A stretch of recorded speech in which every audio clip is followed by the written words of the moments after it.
अब हम शुरू करेंगे हिंदी व्याकरण पाठ 1 भाषा और व्याकरण। मतलब हम लैंग्वेज और ग्रामर के बारे में पढ़ेंगे। भाषा क्या है? भाषा के द्वारा हम अपने विचारों को, भावों को प्रकट करते हैं। दूसरे क्या करते हैं? प्रकट करते हैं और दूसरे के विचारों और भावनाओं को समझते हैं। जैसा भी अध्यापिका है, इस चित्र के माध्यम से मैं आपको बताती हूँ कि जो अध्यापिका है वो कह रही है विशु कल तुम विद्यालय में क्यों नहीं आए। वो विशु से पूछ रही है और विशु बताता है मैम कल मैं दांतों का चेक कराने गया था। तो ये क्या कर रहे हैं? भाषा के द्वारा बातचीत करके अपने विचारों को और भावों को प्रकट कर रहे हैं। दिए गए चित्र में अध्यापिका विशु से पूछ रही है कि कल मैं विद्यालय क्यों नहीं आया था। विशु ने फिर अपनी बात सुनकर उसे उत्तर दिया। ठीक है, उत्तर का अर्थ उसने समझा। दूसरे व्यक्ति हमारे बातों को सुनकर और समझकर उनका उत्तर देते हैं। इस प्रकार जो भाषा का माध्यम है जिसके द्वारा हम अपने विचारों को क्या करते हैं? प्रकट करते हैं। भाषा दो तरीके की होती है, मौखिक और लिखित।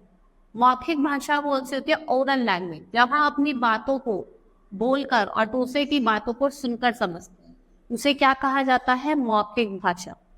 फिर है आपकी लिखित भाषा। अपनी बात को जब हम लिखकर दूसरे तक पहुंचाते हैं और दूसरे पढ़कर उसे समझते हैं, उसे क्या कहा जाता है? लिखित भाषा।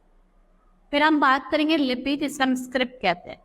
किसी भी भाषा को लिखने के लिए कुछ विशेष चिन्ह निश्चित किए गए हैं। भाई आपको कोई भी भाषा लिखनी है, उसके लिए कुछ आपको चिन्ह निश्चित किए हैं। उन चिन्ह को लिखने का ढंग या तरीके को क्या कहा जाता है? लिपि कहा जाता है। विश्व के विभिन्न देशों में विभिन्न भाषाएं बोली और लिखी जाती हैं। उन भाषाओं को विभिन्न लिपियों में लिखा जाता है। जैसे हिंदी और संस्कृत भाषा की लिपि क्या है? देवनागरी। ठीक है, हिंदी भारत की क्या है? राष्ट्रभाषा। उर्दू फारसी की लिपि है। उर्दू किसकी लिपि है? फारसी की। और अंग्रेजी रोमन की और पंजाबी गुरुओं की।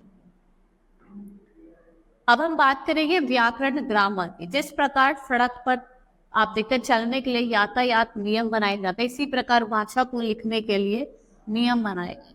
अगर यदि आप सड़क पर चलते समय यातायात नियमों को पालन नहीं करेंगे तो दुर्घटना का खतरा है। उसी प्रकार अगर आप व्याकरण का प्रयोग नहीं करोगे तो उसका जो अर्थ का अनर्थ हो जाएगा। ठीक है, व्याकरण वह शास्त्र है जिसकी सहायता से हम अपनी भाषा का सही रूप से बोलना, पढ़ना और लिखना सीखते हैं। उसे ही क्या कहा जाता है? व्याकरण कहा जाता है। ठीक है, आज के लिए सिर्फ इतना ही। आपको ये पाठ समझ में आया होगा। धन्यवाद।